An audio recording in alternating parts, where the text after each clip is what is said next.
Isn't it time we tell our side of the story?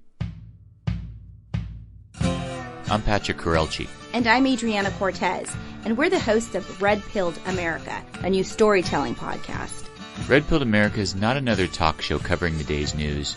We are all about telling stories. Stories Hollywood doesn't want you to hear. Stories the media mocks. Stories about everyday Americans that the elites ignore. You could think of Red Pilled America as audio documentaries, and we promise only one thing: the truth. Every week, Red Pilled America hopes to inform you on some specific topic, but our ultimate goal is to entertain you. Each episode will pose a simple question. Can the Me Too movement really clean up Hollywood? Why is Los Angeles having a homeless surge? Is fake news really a new phenomenon? Then we'll look for the answer in the stories of the dismissed men and women all over our great country. Visit the iHeartRadio app right now to listen to Red Pilled America. That's the iHeartRadio app, and search for Red Pilled America.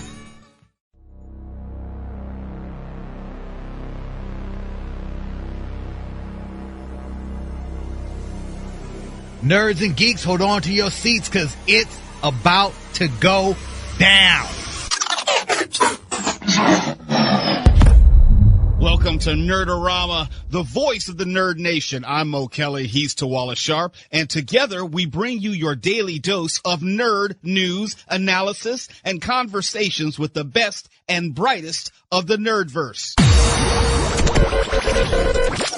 Two-time Emmy winner, Golden Globe winner, pilot, astronaut, author, a Canadian kid, and an American treasure. A few people here or there may know him for his role as Captain James Tiberius Kirk aboard the Starship Enterprise. A few people, and his latest book is aptly titled Boldly Go, Reflections on a Life of Awe and Wonder. Of course, I'm talking about the William Shatner, and it is my honor to have him back on Nerdorama. Mr. Shatner, good to talk to you again, sir. How are you? Wow, that's quite an introduction, Mo. Can I record that and play it everywhere? Yes, you can, for a nominal fee. No, Right.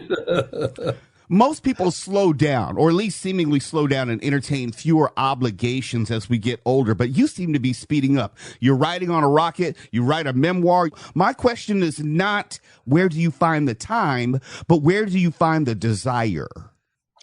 Well, I get tired more easily, that's for sure. But it's like I'm being offered these opportunities, and I'm thinking, I got to do that. I got to let that go. So I'll go to bed earlier tomorrow.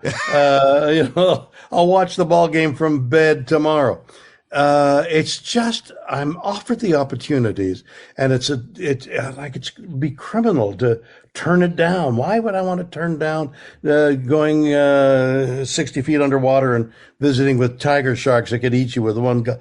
The sense of danger, which brings a sense of life, has always been with me. And therefore the title of Boldly Go, it's about our connection with life. It's about our connection with each other. We're more like, we have more DNA in common with a tree than not. Mm-hmm. I mean, we're linked with all of nature and all of nature, which includes space and of course down deep inside Earth.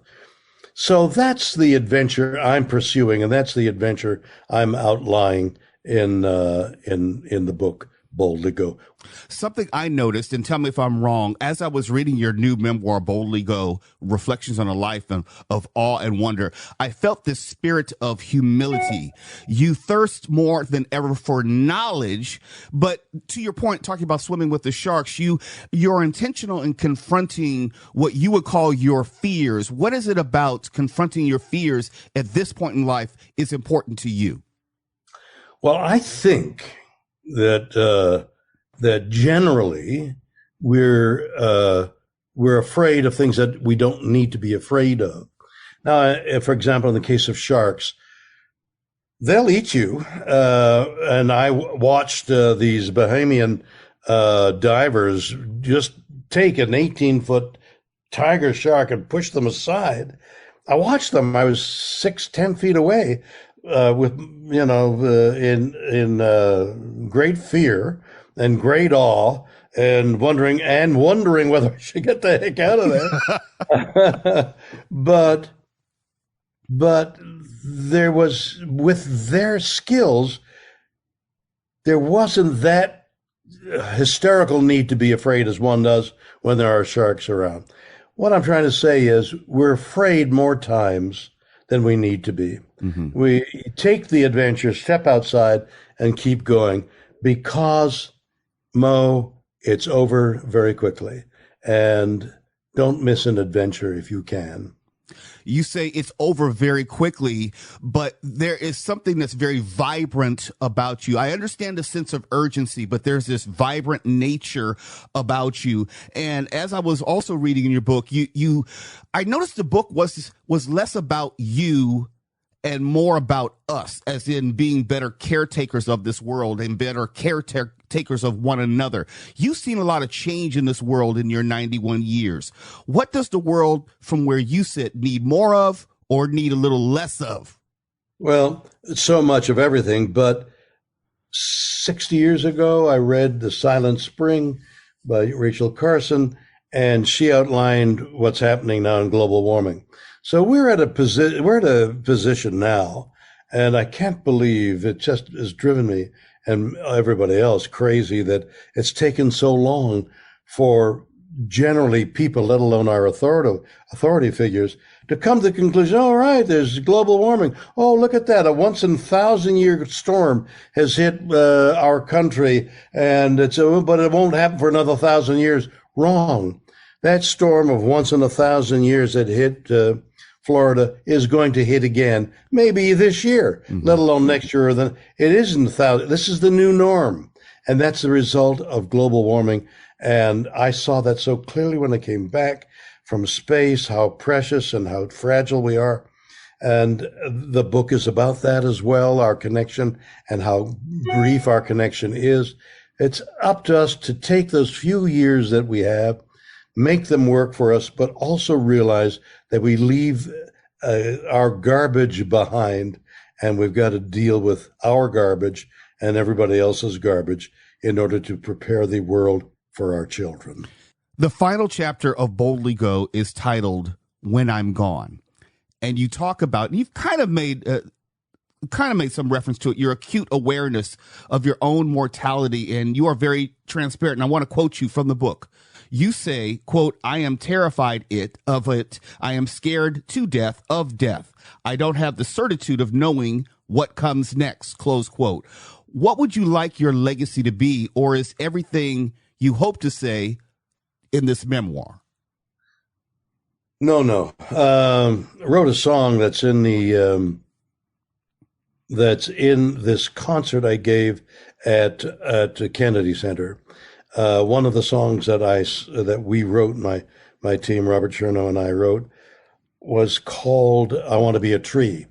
And my legacy, of which there is none for anybody, will be to cremate me and put my ashes in the ground in a particular place I specify, and put a tree over me. And the tree will be nourished by my having been on Earth, and will grow and become part of the earth. And I think the song goes, and you can sit underneath my shade, and that'll be enough for me. And that'll be the legacy. He is William Shatner. The memoir is titled Boldly Go, Reflections on a Life of Awe and Wonder. Space, the final frontier.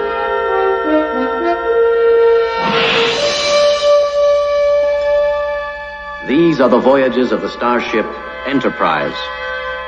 Its 5-year mission, to explore strange new worlds, to seek out new life and new civilizations, to boldly go where no man has gone before.